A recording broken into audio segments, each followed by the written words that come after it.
Alléluia. Pourrez-vous dire à son voisin, Dieu est bon. Est-ce que ton voisin a entendu comme faux? Thank you, Drew.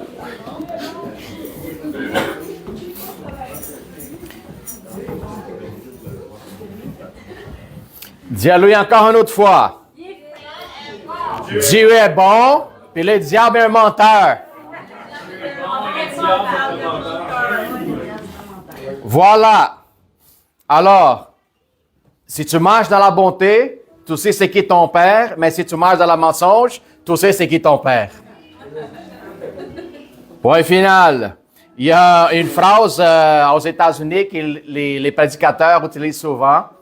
Les autres disent en anglais, If you lie, you're fried. Yes. Si tu mens, tu brûles. T'es cuit. Ça va dire, les menteurs n'hériteront pas le royaume. Alors, c'est simplement ça.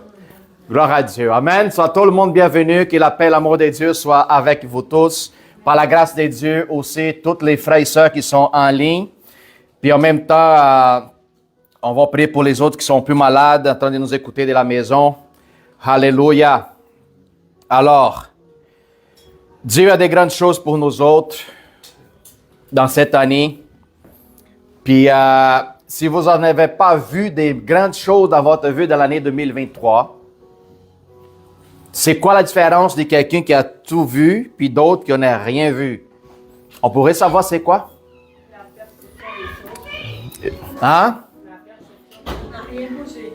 C'est bien, elle dit, Karine, la perception des choses, c'est OK quand même un facteur. André a levé la main. C'est une question, là? C'est une question. Celui qui est proche de Dieu voit plus de choses de Dieu. C'est là qu'il rapproche du Seigneur, il a l'habitude plutôt de bouger sa vie. Exactement. Nadia, elle dit la même chose, exactement.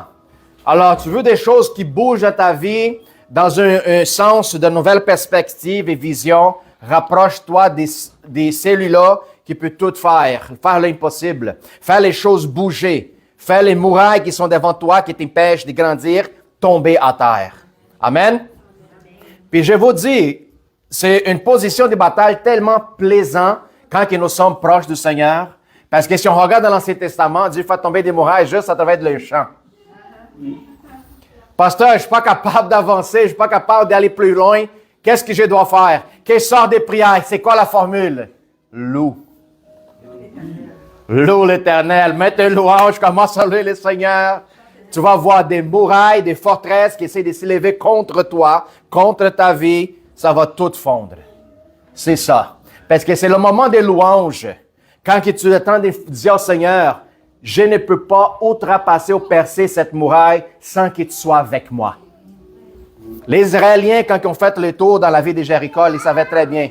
Seigneur, comment qu'on va faire fondre un mur juste en train de jouer des trompettes? C'est parce que vous n'êtes pas seul. Pendant qu'ils vont me louer, je veux faire le travail pour vous autres. Il a fait la même chose quand il a dit à un de ses guerriers qui s'appelle Josaphat, quand il s'est fait attraper pour ses ennemis. Josaphat avait une quantité pas nombreuse, minime, de guerriers là-dessus, puis il ne savait pas comment avancer avec son armée. Le Seigneur dit, dans ton armée, on a toujours l'habitude de mettre des guerriers plus forts, puis le plus préparés en avant. OK? Mais elle dit, non, tu vas faire le contraire. Tu vas mettre les gros des louanges en avant. Avec des tambourins, des flûtes, tout ça. Mais ça ne fait pas de sens. Parce qu'il faut que tu saches. Quand tu rentres dans une bataille, tu ne rentres pas seul. Tu rentres avec moi. Alors, je vais te mettre dans une position de faiblesse pour que tu comprennes que ce n'est pas par tes forces. C'est par mon esprit que tu combats. Là, tu lèves la confiance. Tu viens plus confiante envers moi. Puis tu vas voir que c'est ma main qui est sur ta vie. Tu vas voir que c'est mon faveur qui t'accompagne. Ça change tout, frères et sœurs. Amen. Gloire à Dieu. Alléluia.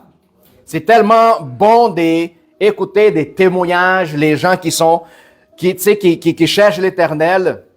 puis voir Dieu bouger dans leur vie. Alors, si votre vie, c'est un peu plate en 2023, je vous encourage d'aller être plutôt proche du Seigneur, avancer, foncer, puis sortir de la zone de confort, puis commencer à travailler. Pas juste être des gens qui attendent la parole, mais que nous devions des pratiquants. Dans notre vie quotidienne, qu'il soit évangéliser les samedis, évangéliser dans ton travail, quand tu vas sortir pour faire l'épicerie, quand tu vois quelqu'un à l'arrêt d'autobus, peu importe, qu'il soit à l'école, à l'université, qu'il soit en train de travailler, qu'il soit à n'importe quel endroit. Il faut savoir que vous êtes le sel de la terre et la lumière du monde. C'est-tu un privilège aussi élevé? Dieu pourrait peut-être dire, non, tu es juste la lumière de Montréal.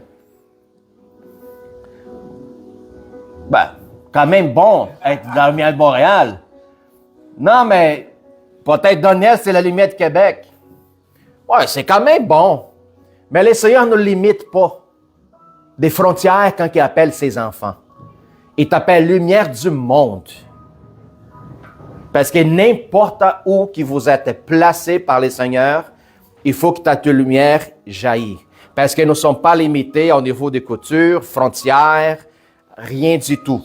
Alors, nous sommes un enfant de Dieu appelé pour manifester sa gloire. C'est ça qui est important de comprendre. Alléluia. Alors, qu'est-ce que nous avons préparé aujourd'hui, les Seigneurs? Puis je vais vous dire. On va prendre aujourd'hui une information concernant le sel. OK? Puis le sel, c'est quelque chose que tous les êtres humains de la terre s'en servent, utilisent en plusieurs façons, de plusieurs manières. Alors, demande-y à ton frère à côté. Tu as déjà goûté du sel? Tu as déjà goûté du sel? Hein? Demande-y, tu as déjà goûté du sel sans saveur?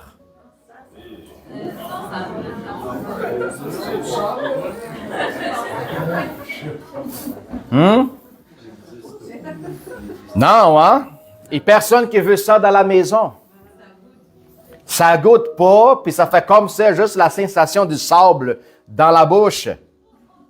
Alors, le Seigneur, dans la parole de Dieu, il parle beaucoup à propos du sel, puis le sel est important en tous les sens de notre vie.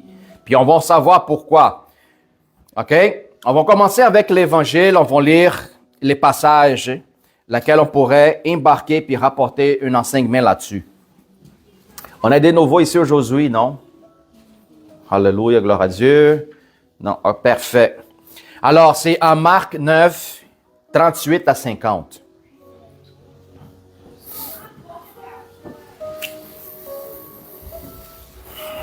Pendant que vous cherchez, vous qui êtes sur notre live et sur Facebook, je vous recommande de liker notre Facebook. Puis à vous tous qui sont en ligne, puis les frères et sœurs qui sont placés, d'aller aussi nous visiter sur YouTube. Jean-Sébastien m'appelle à chaque jour, presque, il me dit, Pasteur, nous avons besoin d'abonnés sur YouTube. OK? Pourquoi? Parce que si nous avons d'abonnés, nous serons capables de faire un live aussi sur YouTube. Plus de monde qui vont voir, ça va être une plus grande possibilité d'autres gens, qui soient en Afrique, d'autres pays de langue française, de recevoir aussi l'enseignement. YouTube, c'est évident, c'est Église Jésus ADN. Comme le Facebook, c'est la même chose. Comme ça, mon frère Jean-Sébastien pourrait travailler là-dessus meilleur. Amen. Est-ce que vous avez déjà vu une vidéo sur YouTube de l'Église? Hein? Est-ce que vous avez aimé l'art, le travail que ça se fait là-dedans? Hein? C'est notre frère Jean-Sébastien.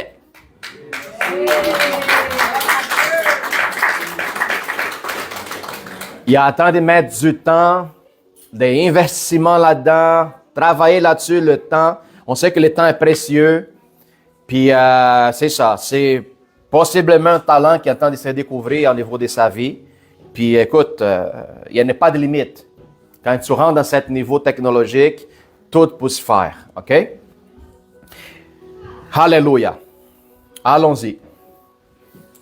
Jean lui dit, Maître, nous avons vu un homme qui chasse des démons en ton nom, et nous le savons empêcher parce qu'il ne nous suit pas. Il ne les pêche pas, répondit Jésus, car il n'est personne qui faisant un miracle en mon nom puisse aussitôt après parler mal de moi. Qui n'est pas contre nous est pour nous. Quiconque vous donnera à boire un verre d'eau et en mon nom, parce que vous appartient à Christ, je vous l'ai dit en vérité, il ne perdra point sa récompense. Mais si quelqu'un se scandalise, si quelqu'un scandalisait un de ces petits qui croient, il vaudrait mieux pour lui qu'on lui mette au cou une grosse meule de moulin et qu'on les jetait dans la mer. Si ta main est pour toi une occasion de chute, coupe-la. Mieux veut que pour toi entrer manchon dans la vie, qu'elle avoir les deux mains y aller dans la gêne, dans le feu qui ne s'éteint point. Si ton pied pour toi une occasion de chute, coupe-le. Mieux veut pour toi entrer boiteux dans la vie, qui d'avoir les deux pieds y rentrer et d'être jeté dans la gêne, car dans le feu qui ne s'éteint point. Et si ton œil est pour toi une occasion de chute, arrache-les. Mieux veut pour toi rentrer dans le royaume de Dieu en un qu'un œil, que d'avoir deux yeux et être jeté dans la gêne. Alors, où leur verre ne mord point et où le feu ne s'éteint point. Car tout l'homme sera salé de feu. Tout l'homme sera salé de feu. Le sel est une bonne chose, mais si le sel devient sans saveur, avec quoi les saisonnerez-vous? Ayez du sel en vous-même et soyez en paix les uns avec les autres. Gloire à Dieu. Père éternel, tu remercies au nom de Jésus, Seigneur, pour le moment et l'opportunité que nous avons de parler de ta parole, Seigneur. Ramener, Seigneur, la parole des vies, la nourriture solide. Que tu puisses ministrer dans notre cœur, Seigneur, commencer pour moi, en me ramenant dans notre position d'humilité, Seigneur, des simples, que je puisse diminuer, te grandir, Seigneur, en ton esprit à moi, Seigneur. Que ton esprit parle à cette assemblée, cet après-midi, Seigneur, et qu'on puisse tout grandir et devenir martyrs ensemble. Seigneur, je chasse toute la confusion au niveau de pensée qui puisse bloquer l'information de ta parole. Prépare le terrain de cœur de tout le monde. Puis je chasse toutes les entités, Seigneur, qui essaient d'empêcher et distraire qui que ce soit dans cette locale. Au nom de Jésus. Amen. Alléluia. Alors, Jésus nous rapporte ici une information précieuse. Aussitôt commence, les apôtres veulent grandir, commencer déjà à manifester un système religieux. Ils voient un homme à l'extérieur qui commence à prêcher. Puis ils disent, Maître, on les empêchait parce qu'il n'est pas avec nous. Ils vont déjà créer une organisation religieuse. Jésus dit, wow, j'ai venu justement pour détruire ça. Laisse qu'il parle de moi. Parce qu'une personne, pour pire qu'il soit, on parle aujourd'hui à comparer plusieurs ministères religieux. D'accord? On sait que ce n'est pas tous parfaits, comme nous autres ne sommes pas parfaits non plus. Ne pensez-vous qu'il y a du monde dehors qui critique nous autres?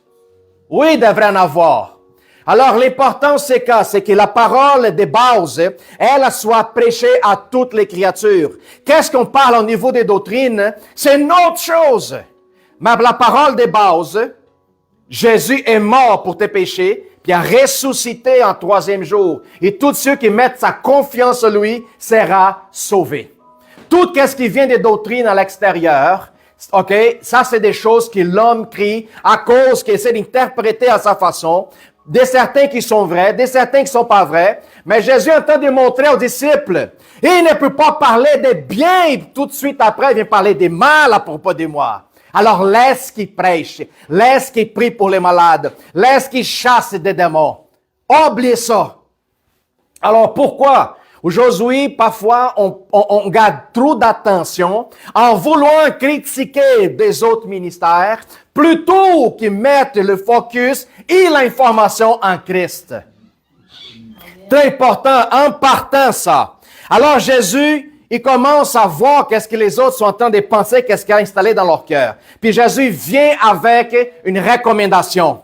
Si ta main, tu provoques ou devient comme une chute, arrache-la. Ton pied aussi, arrache-la. Puis ton œil, s'il fait la même chose, c'est mieux que tu rentres avec un œil qui soit les deux, puis tu marches dans les péchés. Il parlait justement à propos de ce qui se passait dans l'intérieur des disciples. Jésus voulait donner un enseignement solide. Comment? Jésus, après avoir parlé ça, il parle à propos justement du sel. Puis c'est là qu'il embarque l'information qui est nécessaire qu'on comprenne c'est quoi l'importance d'avoir du sel en nous-mêmes. L'histoire du sel. Le sel, selon les historiens, ça existe depuis des 5000 ans. OK? Comment les Babyloniens, les Égyptiens et même la civilisation chinoise s'en servaient déjà du sel à plusieurs reprises. Puis le sel, c'était aussi utilisé comme une pièce d'échange monétaire. Tu voulais me vendre un poule, j'ai 1 kilo de sel pour toi, on fait un échange. Alors, c'était utilisé comme du commerce. Puis aujourd'hui aussi, c'est utilisé de la même façon. Alors, le sel, depuis que l'homme existe, elle est devenue connue. De quelle façon et de quelle manière? Pour préserver, purifier, désinfecter. Il y a même dans l'époque que les gens utilisaient le sel pour teindre les tissus. Pour rendre le cuir, c'est les gens qui vendaient le cuir, pour rendre le cuir plus mou, plus soft. Alors, il y a plusieurs utilités, le sel. Puis quoi d'autre? Le sel aussi, on comprend qu'un eau, c'est une bouteille d'eau qui n'a pas de minéraux là-dessus. C'est considéré comme une eau morte. Pourquoi? Parce que le sel, la capacité du sel qui possède 95 sortes de minéraux différents à l'intérieur. Puis ces minéraux sont responsables pour la transmission électronique dans ton corps à toi. Alors, la même quantité de sel que la mer il pourrait produire pour notre corps, c'est qu'est-ce qu'on en avait besoin à chaque jour. Ton corps n'est pas seulement fait 75% avec de l'eau, mais ton corps aussi, c'est un corps électrique. Alors, si ton corps, il n'y a pas du sel, vous avez une grande chance de mourir. OK? Votre cerveau, comment que ça fonctionne, pasteur? Le sel et les gras. Les gras comme un combustible, puis le sel comme un moyen électrique pour que toutes votre neurone, ça se communique. Qu'est-ce que c'est une personne qui a de la manque du sel dans son corps? C'est hyponatrémie. Je ne sais pas si vous avez déjà entendu ça. Hyponatrémie. Hyponatrémique. C'est une personne qui a l'absence du sel dans son corps. Il n'y a pas de sel dans son sang. Puis qu'est-ce qui se passe, les symptômes? Mal de tête, toujours fatigué, envie de dormir, vomissement, puis convulsion. OK? Alors, c'est de certains symptômes. Ça ne va pas dire que quand on va prier pour quelqu'un, puis la personne tombe à terre, elle commence à faire le bacon, ça ne va pas dire, pasteur, est-ce qu'elle a besoin du sel? Non, pas tout à fait. Peut-être il y a quelque chose d'autre plus que du sel qui manque là-dedans. Hein? Quelle sorte de sel? Sel de table? C'est bon? C'est ça jaune? Non. C'est pas du sel de table. On va parler là-dessus. Nous sommes en train d'expliquer l'importance primordiale du sel dans la vie de l'homme. Les Hébreux s'en servaient du sel. De quelle façon, pasteur? Dans l'offrande des dieux. C'était une demande. Dieu demandait ça en Lévitique. Quand Dieu a donné les ordonnances, OK? Juste pour que vous compreniez. Dans Lévitique 2.13, Le Seigneur demande aux Israéliens, tu mettras du sel sur toutes tes offrandes. Tu ne laisseras point ton offrande manquer du sel. Signe de l'alliance de ton Dieu, sur toutes les offrandes, tu mettras du sel. Alléluia. Alors, c'est une demande que Dieu l'a faite. Pourquoi? Parce que le sel avait cette importance de purifier là-dessus. En 2 Rois 2, 19 et 21, on voit dans l'histoire d'Élisée, quand Élisée est dans la ville un village à quelque endroit du monde, je ne me souviens pas le nom exactement, c'était pas Capharnaüm, c'est... en tout cas, ça va venir. Alors, 2 Rois 2, 19, 21, OK? Les gens de la ville disent à Élisée, « Voici, le séjour de la ville est bon, comme voit mon Seigneur, mais les eaux sont mauvaises. Et le pays est stérile. » Un pays stérile où ce que l'eau ne peut pas pourvoir le besoin du villageois, des gens qui habitent, et non plus pour cultiver la terre. Alors, c'est une ville stérile. Alors, Élisée dit, porte-moi un plat neuf et mettez-y du sel. Et il lui apportait, il allait vers la source d'eau, il jetait du sel et dit, ainsi parle l'Éternel, je saisinis ces eaux, et il ne proviendra plus ni mort, ni stérilité. OK? Alors, qu'est-ce qu'Élisée l'a fait à travers d'un acte prophétique et donner la vie sur l'eau qui était morte? Qu'est-ce qu'il a fait? Il a saisonné l'eau. Il a donné de la vie. Il a rajouté le minéral nécessaire que l'eau a besoin pour que les gens puissent vivre. On parle souvent à propos de l'eau d'estier. L'eau d'estier, il y a une fonction très importante. Vous avez déjà goûté l'eau d'estier? Oui, il y a certaines personnes qui boivent de l'eau d'estier. Hein? Ça goûte pas bon. Non, mais, OK, c'est pur. OK, l'eau d'estier, il n'y a pas de métaux lourds. Il n'y a pas ci, ça. OK, c'est merveilleux, puis c'est formidable. Mais si vous boivez de l'eau d'estier, vous pourrez avoir un problème au niveau de la santé. Parce que le minéral est essentiel pour l'être humain. Oui, mais je peux aller chercher aussi les minéraux dans les légumes, dans les fruits, puis tout ça. Oui, c'est vrai. Mais l'eau, elle a déjà son composé naturel, minéral, essentiel pour ton corps. Alors, c'est très important. OK? C'est pour ça qu'aujourd'hui, ça fait quand même un peu, ça fait pas longtemps, moi, je bois de l'eau salée. OK? L'eau que tu peux aller n'importe quel commerce, aller chercher du sel de la mer pur, puis mélanger avec ton eau. Il y a certains qui aiment ça mettre dans la bouche, puis boire un verre d'eau pour ta journée. Puis il y a d'autres qui aiment ça mettre du sel dans l'eau, mélanger, puis boire ça pendant la journée entière. OK? Puis je vais vous dire, ce n'est pas une recommandation médicale, mais ça va t'empêcher d'avoir pas mal de maladies. Électrolytes. Exactement. Pourquoi? Une bonne partie de la maladie qui se produit dans le corps, c'est parce que ton corps n'est pas capable de communiquer tes cellules, une avec l'autre. À cause de quoi? Manque des minéraux. OK? Dieu montre l'importance du sel dans la vie quotidienne de l'être humain.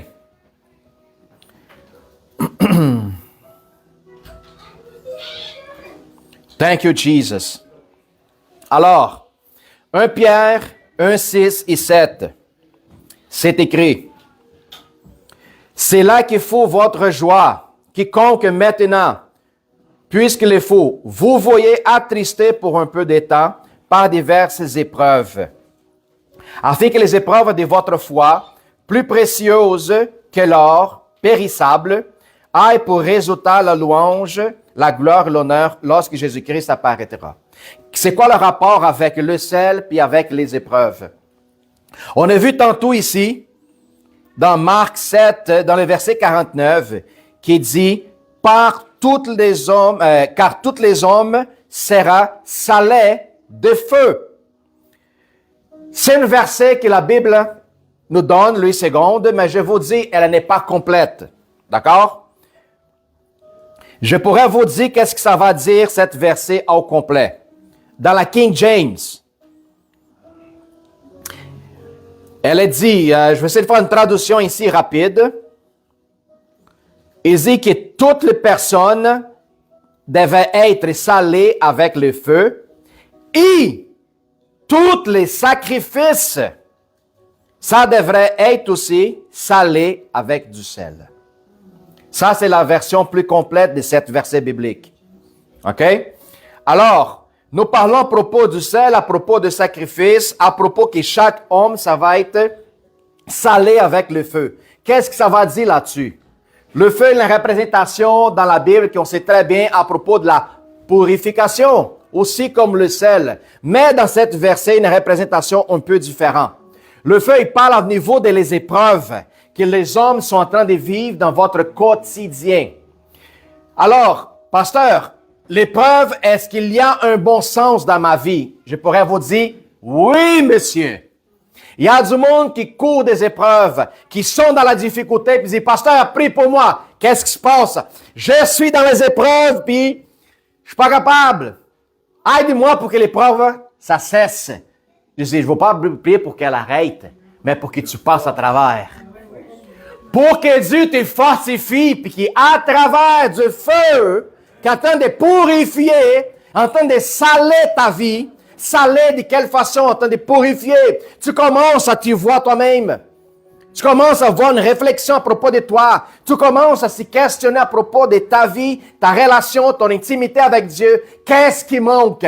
C'est quoi ma position? Est-ce que je dois m'approcher plus? Alors, le feu, il y a une importance primordiale dans la vie des gens qui ne connaissent pas Dieu et surtout dans la vie des chrétiens. Le feu dans la vie des gens, les païens, les gens qui ignorent le Seigneur, qui tournent le dos vers Dieu, les gens qui critiquent l'Église, qui blasphèment dans le nom de l'Éternel. Qu'est-ce qu'on devrait faire? Dieu va s'en occuper de toi. On prie pour nos ennemis, pour que la vérité vienne comme révélation dans leur cœur, pour que la roche qui est dans leur cœur, les roches, ça brise, pour que les autres puissent aussi recevoir un cœur des chairs. Alors, parfois, moi, quand j'étais quelques années en arrière, toujours envie de vouloir aider les gens qui étaient en difficulté. Jusqu'à le moment que le Seigneur dit, j'arrive vers Dieu, maître, ça marche pas. Plus que j'essaie de faire pour la personne, elle ne change pas. Qu'est-ce que j'ai fait de mauvaise? Le Seigneur dit, t'es dans mon chemin. Tasse-toi, hein? Arrêtez de penser que tu peux sauver tout le monde, que tu pourrais devenir sauveur. Attache-toi, parce que tu peux traiter qu'est-ce qui est dehors dans l'homme. Tu peux donner l'assistance dans ses besoins au niveau des vêtements, nourriture, n'importe quoi. Mais c'est moi qui va traiter dans son cœur. Ça, tu ne peux pas le faire.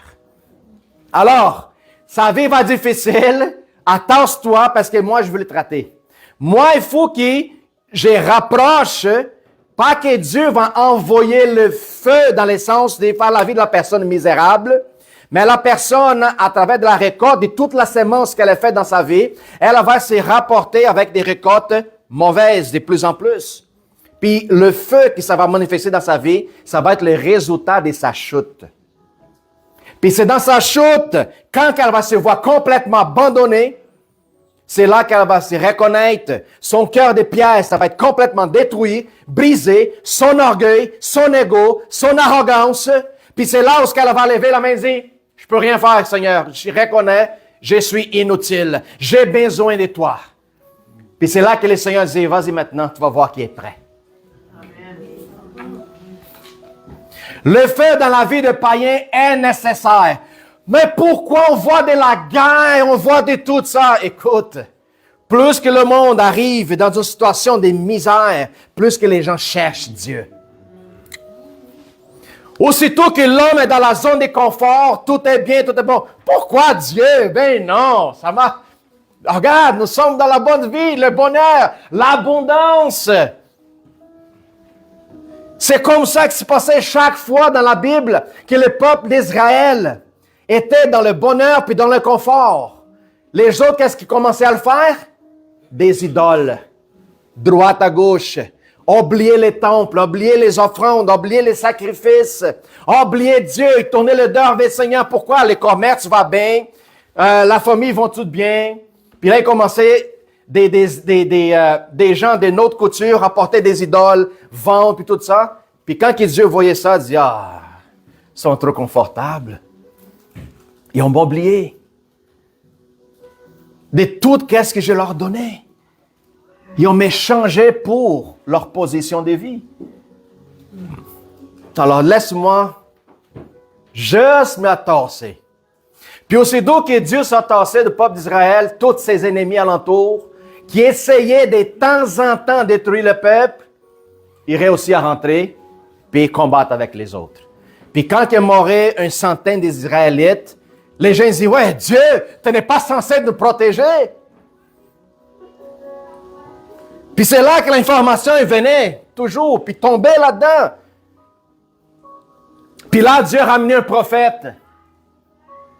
Puis le peuple, les pharisiens demandaient, mais notre Dieu, il nous a oubliés. Puis les prophètes disaient, à cause de vous autres, vous avez tourné les dieux, vous avez crié puis bâti des hôtels, des dieux étranges. Vous avez commencé à oublier les sacrifices que le Seigneur les demande. Vous êtes enloyés de l'Éternel. Puis c'est là que les autres commençaient à comprendre. Alors les païens, ils sont là en train de vivre le feu de leur récolte, de leurs semences. On devrait continuer à prêcher? Oui. On devait aider dans notre possibilité? Oui. Mais on ne devait pas se mettre à la place de Dieu. Il faut que vous compreniez ça très bien.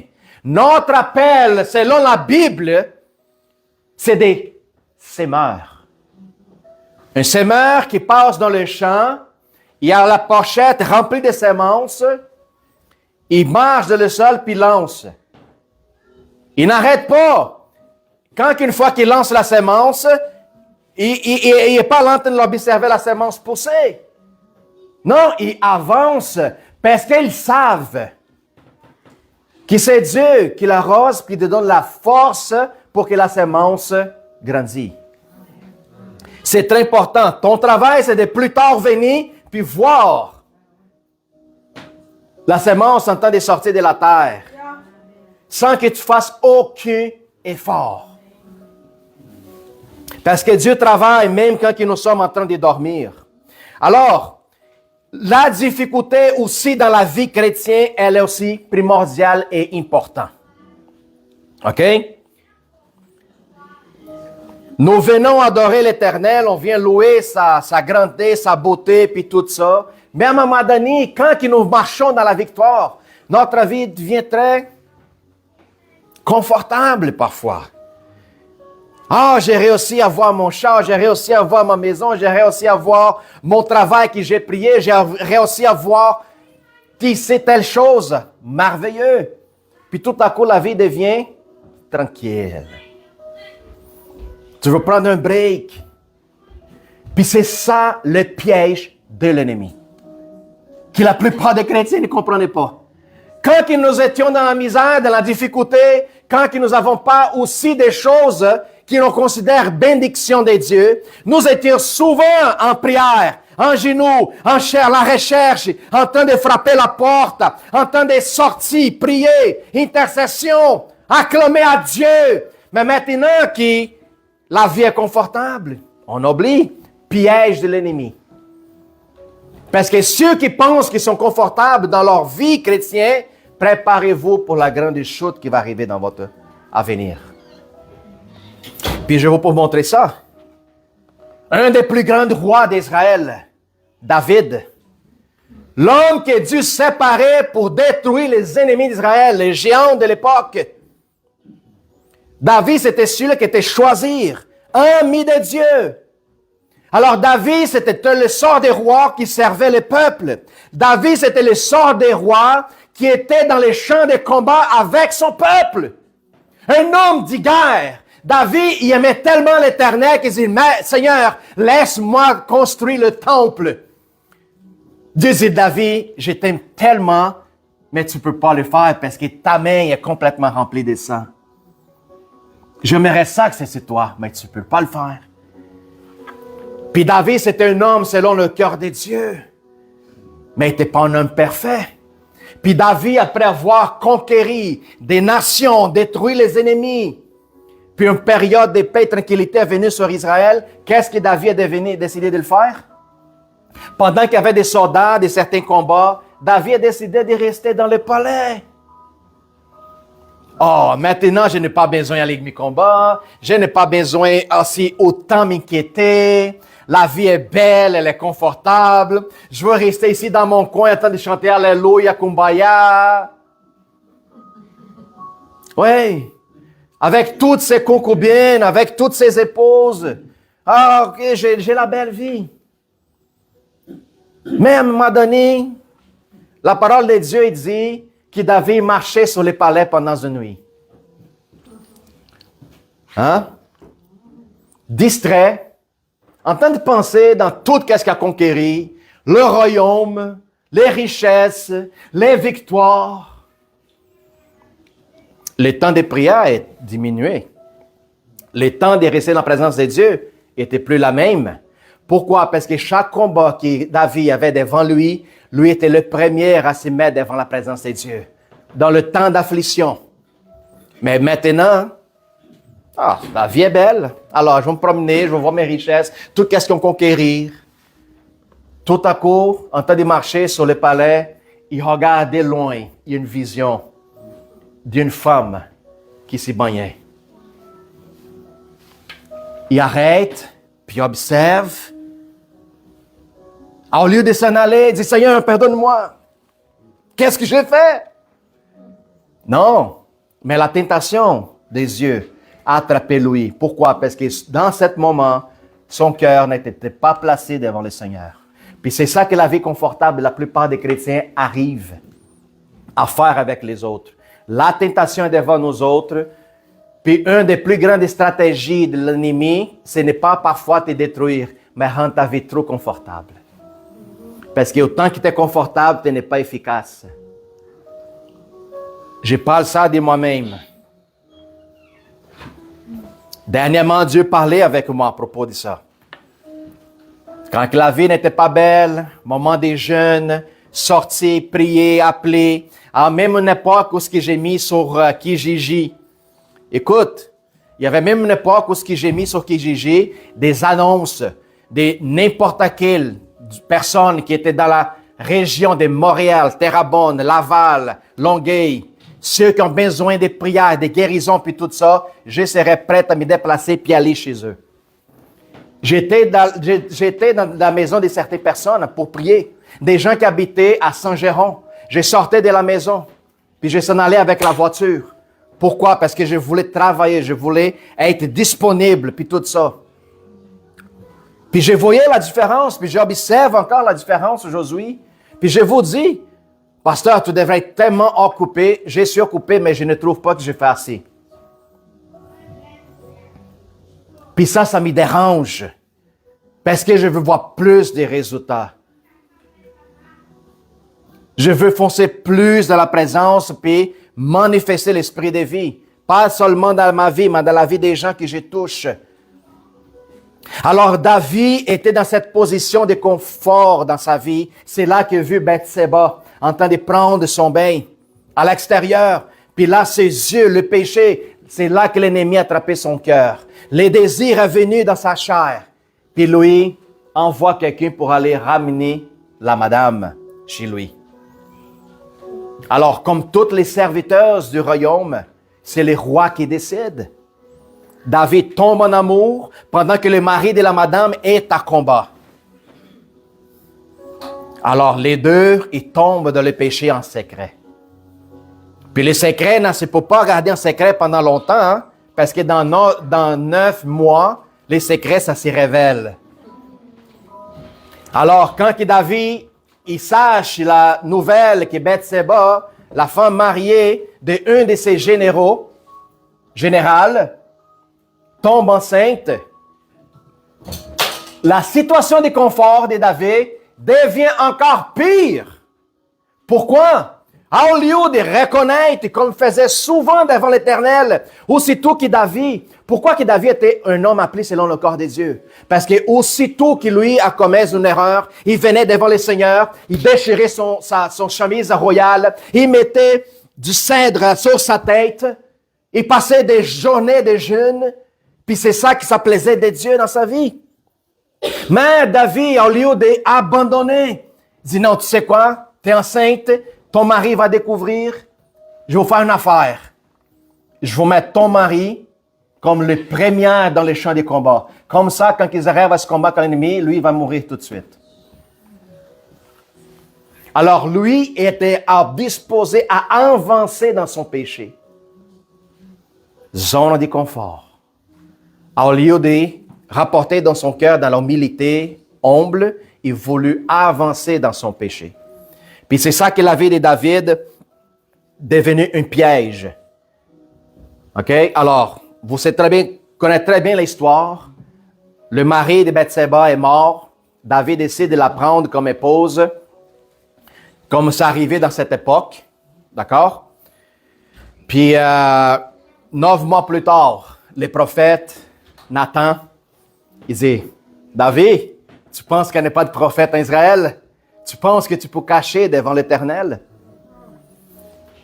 David connaissait très bien les rôles d'un prophète, parce que David lui-même a prophétisé. Puis le prophète dit, imagine-toi un monsieur qui a plusieurs moutons, puis un autre monsieur qui n'en a pas beaucoup. Mais le celui qui a beaucoup de moutons, il décide d'aller en nuit vers la maison de l'autre qui a peu de moutons, puis décide de prendre des moutons et voler pour ses troupeaux. Qu'est-ce que vous pensez, David, qu'on devait faire avec cet homme? David, nous devons le tuer, le juger, le condamner, puis tout ça. Puis le prophète dit, tu le bénis, David. Puis c'est toi cet homme. Oh! David est devenu de toutes les couleurs. Puis voilà qu'est-ce qu'il dit l'Éternel. Que l'enfant qui est dans le ventre de Bathsheba ne sera pas vivante. À cause de la conséquence de ta zone de confort, la conséquence que tu voulais poursuivre ton péché sans retourner l'Éternel. Puis, quand le bébé vient au monde, il est mort. David décide de rentrer en jeûne, mettre des cendres sur ta tête, passer 3 jours de jeûne devant la chambre où sa femme était en train de, au point de donner la naissance à son enfant. Puis David est là, en train de pleurer puis suppliquer l'Éternel. Mais aucun résultat. Parce que dans le temps de l'Ancien Testament, c'était 100%. Tu as levé la vie de Marie de Bathsheba, ton enfant serait le prix. Alors, une fois qu'il reçoit que son enfant est mort, il s'élève, il prend une douche, il s'habille. Penses-tu qu'il culpabilise Dieu? Pas du tout. Non. Seigneur, je sais qu'est-ce que je l'ai fait. Tu sais toutes choses. Alors, continue. Continue. Il y a bien des chrétiens, quand la difficulté vient dans leur vie. Ma sœur Karine, elle parlait bien, Karine. Perception. Il y a des gens, quand l'épreuve est en train de se faire placer dans leur vie, la première chose qu'elle fait, dit, Dieu, tu m'as oublié? Qu'est-ce que je ne fais pas assis pour t'y plaire, éternel? Est-ce que je suis dans le péché? Non, tu n'as pas besoin de marcher dans le péché, tu n'as pas besoin de faire quoi que ce soit. L'épreuve va venir dans la vie de tout le monde. Crée la différence, moi, des chrétiens, par rapport à tous ceux qui sont à l'extérieur. Les gens qui sont dehors, quand l'épreuve vient, s'ils ne reconnaissent pas que Dieu est dans leur vie, que les autres ont besoin de recevoir Christ, qu'est-ce que les autres vont le faire?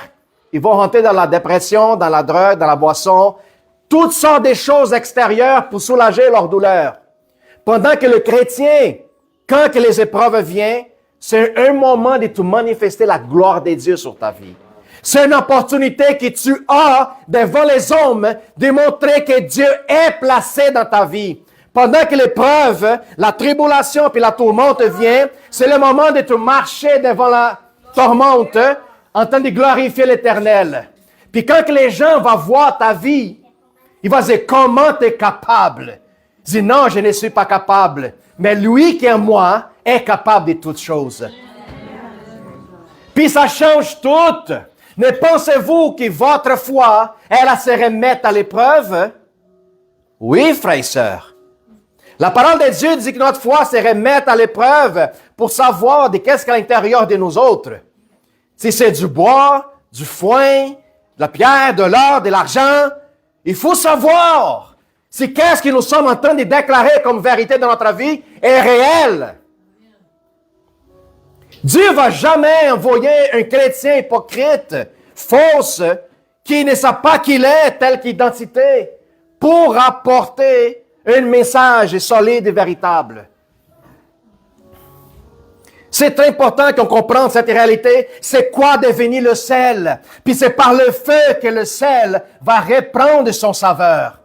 Pourquoi? Quand tu commences à refroidir à ta zone de confort, soudain, un problème va venir. Pourquoi? Parce que Dieu est méchant? Dieu voulait enlever qu'est-ce que tu possédais? Non! Parce que Dieu veut te s'assaisonner encore du sel. Dieu ne veut pas que tu t'y perdes, mais que tu retournes envers lui. Parce que si le sel perd le saveur, quoi faire avec un chrétien qui perd de la foi? Il n'y a rien d'autre à faire. Alors, il est nécessaire que le feu revienne dans notre vie, qu'il soit un problème familial, qu'il soit un problème au niveau du travail, qu'il soit un déménagement, qu'il soit un problème au niveau du climat, qu'il soit un problème gouvernemental, peu importe l'épreuve. Un chrétien qui connaît qui il est, connaît son identité, qui savent que tout est possible pour ceux qui croient, est capable de passer n'importe quelle situation sans chialer, sans s'y plaindre, mais plutôt en marcher en action de grâce, en glorifiant Dieu en toutes choses. C'est ça qu'on devient le ciel de la terre et la lumière du monde.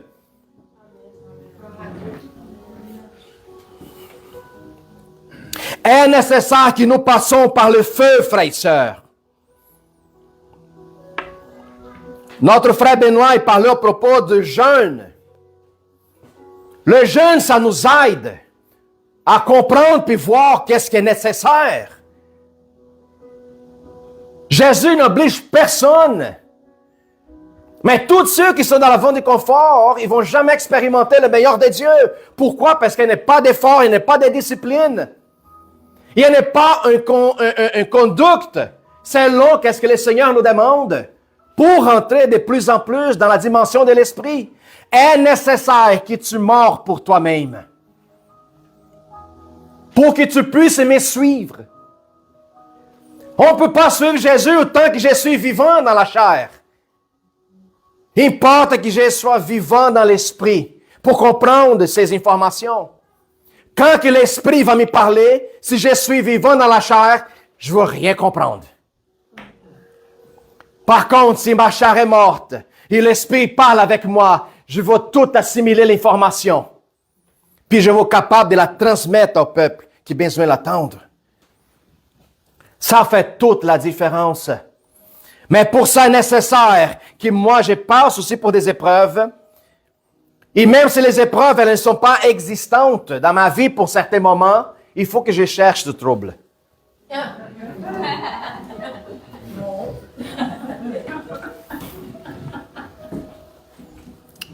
Comment tu vas chercher du trouble? Sors pour parler de Dieu. Tu vas trouver vite le trouble. Il y a tellement de chrétiens qui sont encore gênés de parler de Dieu, vous n'imaginez même pas. Il y a même ceux qui sont dans l'église, tellement ferveurs, gloire à Dieu, alléluia! Oh! Puis on regarde et dit, wow! Mais quand arrive la semaine du travail, puis il y a quelqu'un dans son travail qui a besoin d'une parole de confort, de consolation, quelqu'un qui a besoin d'une prière. Lui est là en train de regarder. Oh, on va appeler l'ambulance. Oh, non, il ne s'y montre pas qu'il est. C'est une personne qui, sa lumière, elle est dimée. C'est une dîme. Quand elle arrive à l'église, elle monte les dîmes. Quand elle va au travail, elle abaisse les dîmes. Ça ne marche pas.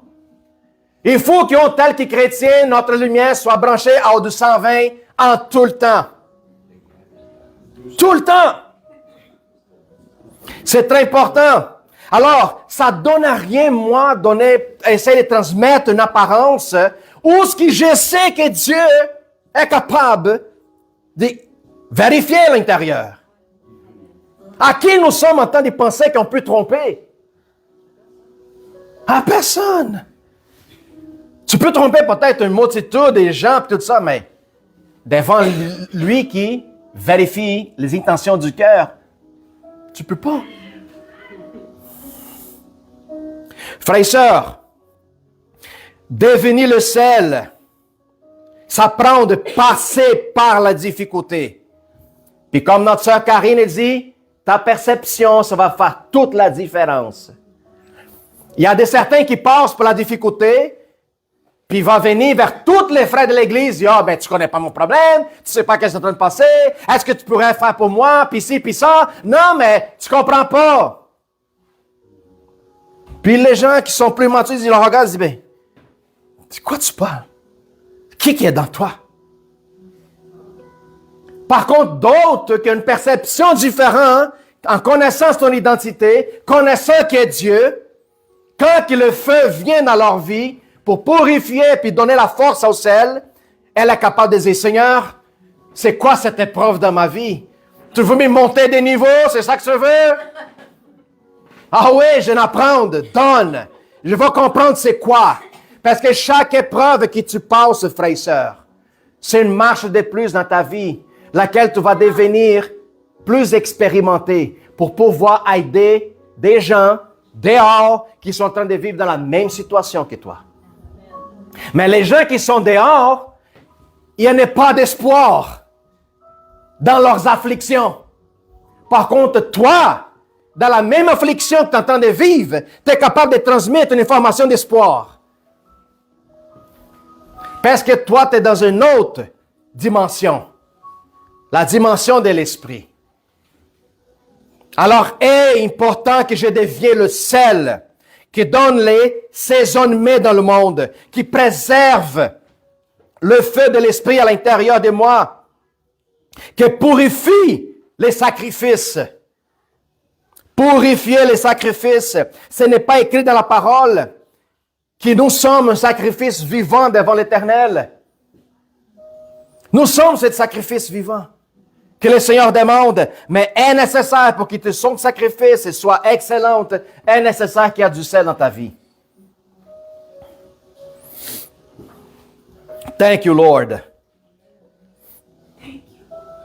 Hallelujah. Dis à ton frère à côté, t'as du sel dans ta vie?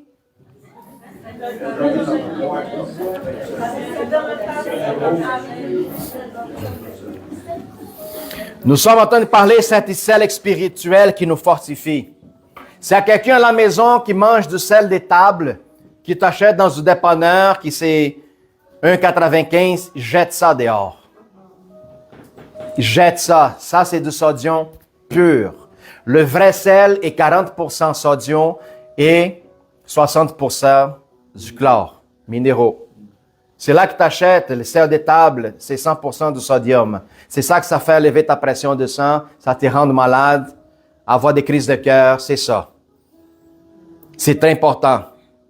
Savez-vous qu'en France, ils sont en train de vendre, de la même façon quand tu vas au dépanneur, tu achètes des bouteilles d'eau. En France, ils vendent déjà des bouteilles avec du sel des mers déjà rajouté. Oui. Puis les taux de santé du monde améliorés à 15%. Il y a moins du monde à l'hôpital parce qu'ils commençaient à consommer du sel. Écoute bien, le Seigneur Jésus est en train de parler à propos d'une sel spirituelle. Une sel qui assaisonne dans un autre niveau, dans une autre dimension.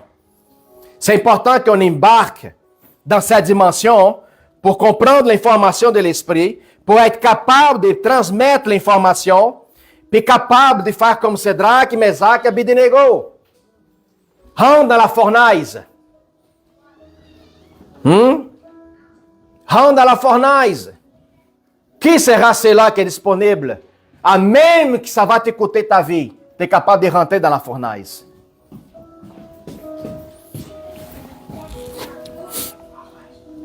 Qu'est-ce qui nous parle à Romains 8, 17 et 19?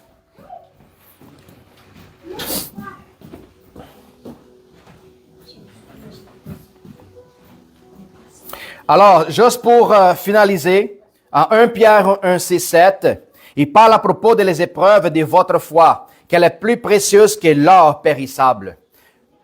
Alors, les épreuves, elles sont nécessaires pour que votre foi, elle soit fortifiée.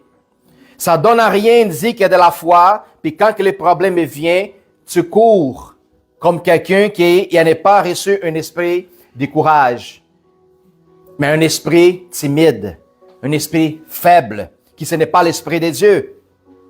Alors, sois joyeux si vous passez par plusieurs épreuves. C'est ça qui parle le livre des Jacques. Parce que les épreuves que vous entendez passer maintenant, puis si vous passez à travers d'elles comme victorieux, ne s'y compare pas à la gloire à venir. Alors, c'est important que j'ai dans cette pensée renouvelée que toutes les épreuves, il y a un objectif. Il y a un agrandissement spirituel. Il y a un autre niveau pour atteindre. Il y a un agrandissement, il y a une maturité que je veux l'absorber. Puis c'est drôle parce qu'on ne comprend pas quand nous sommes dans l'épreuve. Puis c'est seulement quand on sort de là, puis quand on observe de plus loin, on va dire, ah, maintenant je comprends pourquoi ça s'est arrivé dans ma vie. Quand tu prends du recul.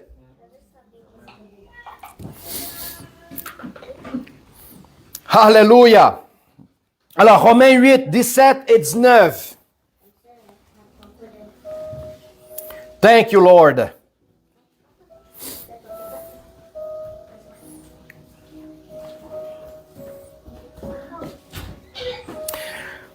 « 17 et 19. Or, si nous sommes enfants, nous sommes aussi héritiers de Dieu, et co-héritiers de Christ, si toutefois nous souffrons avec lui, afin d'être glorifiés avec lui. J'estime que les souffrances du temps présent ne sauraient être comparées à la gloire à venir, qui sera révélée pour nous. Aussi la création attend, elle, avec un ardent désir, la révélation des fils de Dieu.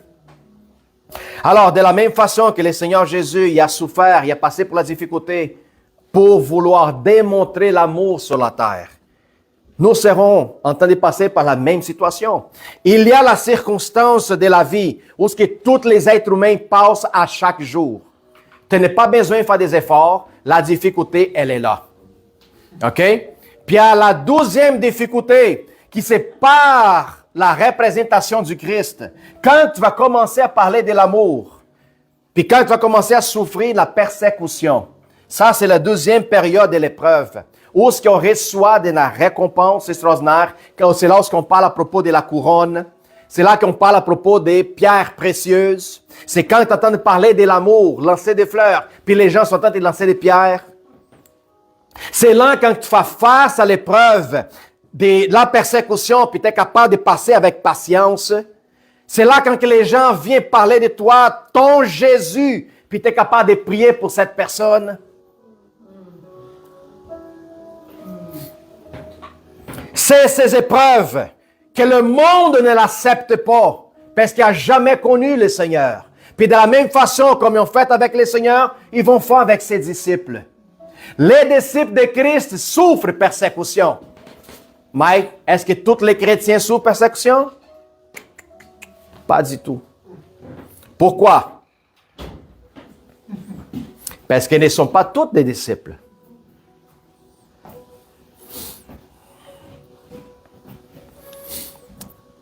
La parole disciple, c'est pas il vient de la discipline, il y a aussi un imitateur de maître.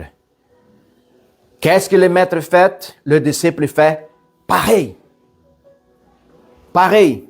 Alors, les disciples souffrent la même conséquence que son maître par la persécution. Par contre, il y a plusieurs qui se disent chrétiens, mais qui vivent une vie neutre. Complètement. Personne ne connaît encore son histoire. Personne ne connaît son témoignage. Personne n'entend quoi que ce soit à propos de sa vie dans son travail, même pas dans sa famille.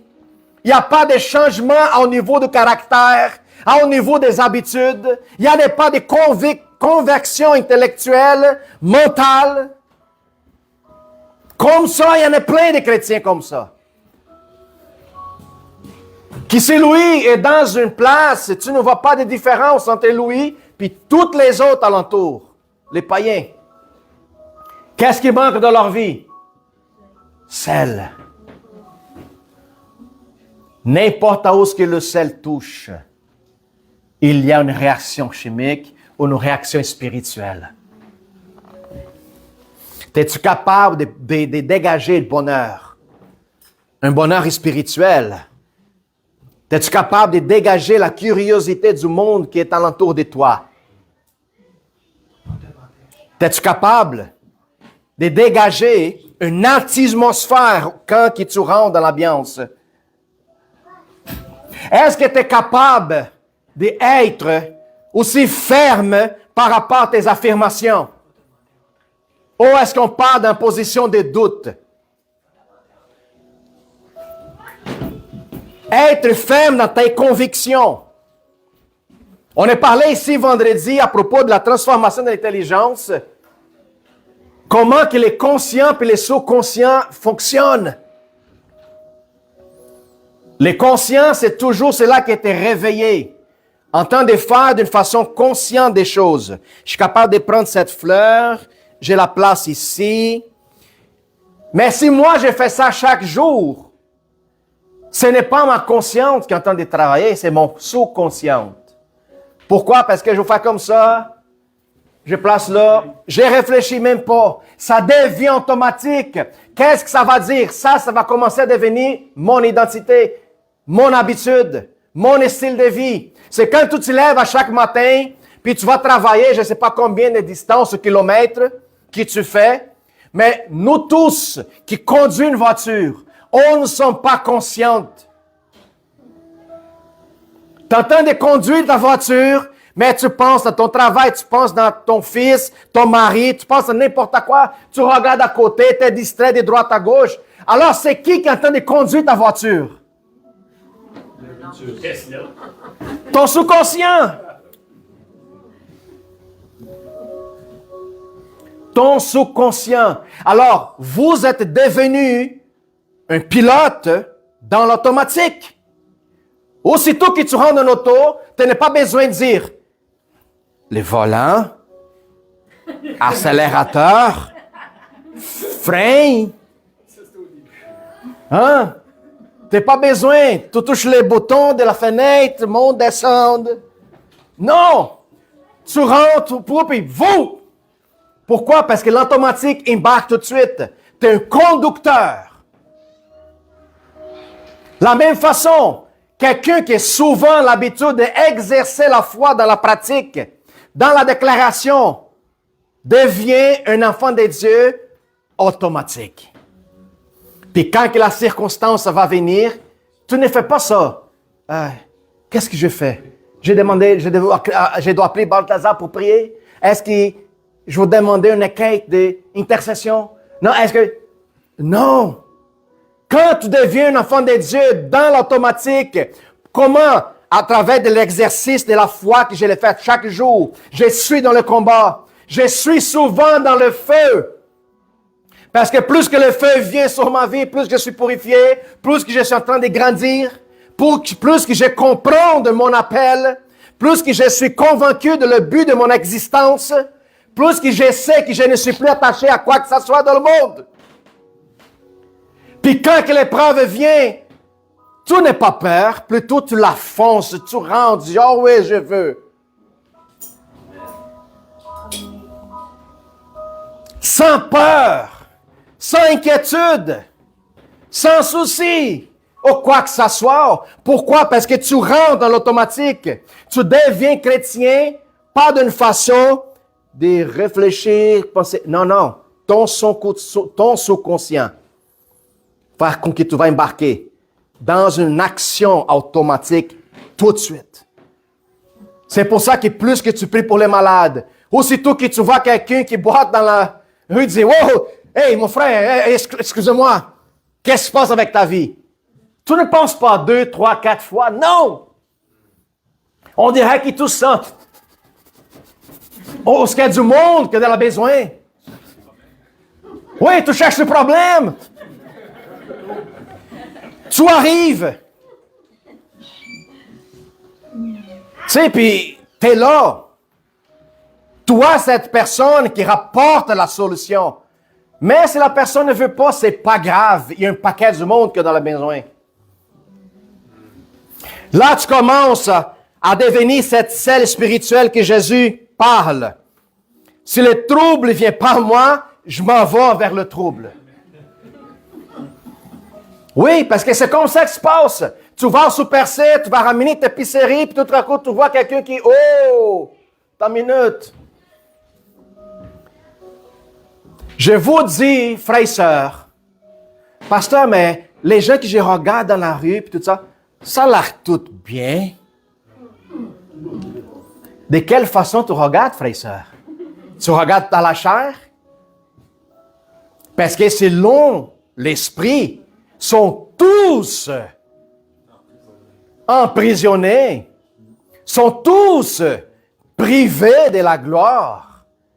Alors, toutes les gens qu'on regarde, on ne sait pas si c'est chrétien ou pas chrétien, sont tous dans la condamnation. Alors, voilà l'importance d'être, pouvoir observer, regarder, être en alerte, être dans le temps présent. Parce que le sel, c'est pour ça, c'est pour le moment. C'est pour être active. Jésus dit, si jamais le sel perd le saveur, il y a une seule utilité, pour mettre à terre pour que tous les hommes marchent dessus. C'est pour ça que des gens qui se disent chrétiens, qui n'ont pas du saisonnement dans leur vie, sont justement ceux qui sont en train de se plaindre tout le temps, à toute à droite, à gauche, de tout de la vie. Puis veut ramener d'autres avec lui. Pourquoi? Aucun assaisonnement. Tu vois qu'ils sortent rien de positif dans leur bouche. Ils sont toujours dans la demande, mais jamais prêts à donner quoi que ce soit. Alors Jésus dit, cieux ne servent qui pour que les hommes marchent dessus? Hein? Ça sert dans les rues l'hiver. C'est ça pour l'hiver dans la rue. C'est ça. Peux-tu répéter, Nathalie? Le sel non assaisonné, ça sert à quoi à marcher dessus? Ah, OK. C'est ça. Amen. Gloire à Dieu. Pour finaliser, Jacques 1, 2, 4. J'espère qu'il soit important pour qu'on arrive à cette compréhension de vivre une vie salée. Complètement. Bourrée du sel dans ma vie. Mes frères, regardez comme sujet de joie complète les diverses épreuves auxquelles vous pouvez être exposés, sachant que l'épreuve de votre foi produit la patience. Mais il faut que la patience accomplisse parfaitement son œuvre, afin que vous soyez parfaits et accomplis, sans faillir en rien. On parle ça dans un état parfait. Alors, est nécessaire, pendant que l'épreuve elle est devant nous autres, on soit patient, puis on voit c'est quoi le message qu'elle veut transmettre. Tu es en train de passer les épreuves, prendre de la distance, prendre pas une attitude émotionnelle par rapport à la décision que tu vas prendre tes épreuves. Laisse-la, elle vient d'arriver, elle est fraîche, prendre un recul. Qu'est-ce que je pourrais observer de là? Qu'est-ce que je pourrais apprendre? Laisse elle se manifester pour que tu aies une perception mieux des choses. Comment je pourrais profiter et utiliser ça comme bénéfice? Pas comme tellement quelque chose de négatif, mais comme bénéfice. Il y a certains gens qui disent, « mais j'ai une épreuve maintenant, je ne sais pas quoi faire, puis tout ça, ils demandent des prières de droite à gauche, puis l'épreuve passe. Fini. Puis là, elle vient dans l'église et dit, « J'ai un témoignage à te dire. Si cette chose que j'ai passée, ça n'arriverait pas avec moi, je ne serais pas ici aujourd'hui. » Puis là, on dit, tu vois, l'épreuve dans ta vie, elle était nécessaire. Le problème, c'est que tu n'étais pas dans l'esprit, tu n'avais pas du sel suffisamment, tu n'avais pas une perception positive et spirituelle sur l'épreuve. Alors, Amen, Lee. Gloire à Dieu. Chaque fois qu'il lit Saint-Gela, il fait de la bouffe, je dis, mets du sel. Ah oui, mets du goût dans cette bouffe-là. Thank you, Lord Jesus. Alors, frères et sœurs, le monde, la plupart des gens qui vous entourent, dans le milieu du travail, des familles, sont toutes une vie amère. La plupart. Les gens vivent une apparence, mais en réalité, ce n'est pas ça qu'est-ce que vous voyez. Alors, fais seulement rentrer un peu dans leur zone de confort, puis pose des questions. Tu vas voir qu'est-ce qui ça va se révéler, qu'est-ce qui ça va sortir de là-dedans. Puis tu vas voir, ouh, c'est pas tout à fait ça qu'est-ce qu'on voit.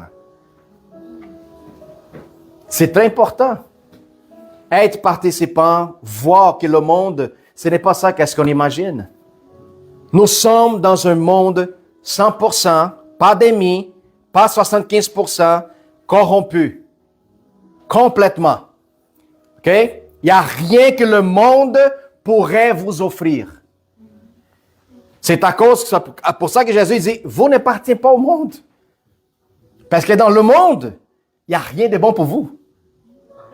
Vous n'êtes pas venus pour se bénéficier du monde, mais vous êtes venus pour apporter des bénéfices aux gens. Père éternel, je te remercie infiniment, Seigneur, pour la vie de tous mes frères et sœurs qui sont ailleurs, qui sont en train de passer d'un moment difficile au niveau de la santé. Puis je veux déclarer au nom de Jésus que la personne elle soit complètement rétablie et guérie au nom de Jésus. Que tout esprit d'infirmité, dans le but de le détruire sa vie, je le chasse. Je le lis maintenant au nom de Jésus. Puis je déclare que ta vie sera transformée par la puissance de l'Esprit, au nom de Jésus. Amen. Gloire à Dieu. Alléluia. Bonjour. Vous avez entendu ce message, puis vous aimeriez ça maintenant. Donnez votre vie à Jésus. Ouvrez votre cœur. Alors faites cette prière avec moi. Seigneur Jésus, pardonne-moi pour mes offenses, pour mes erreurs. Tout ce que j'avais pratiqué sans t'avoir connaître. Maintenant, Seigneur, je déclare avec ma bouche que Jésus-Christ est mort pour mes péchés, pour mes offenses. Et avec mon cœur, j'y crois que Dieu l'a ressuscité parmi les morts.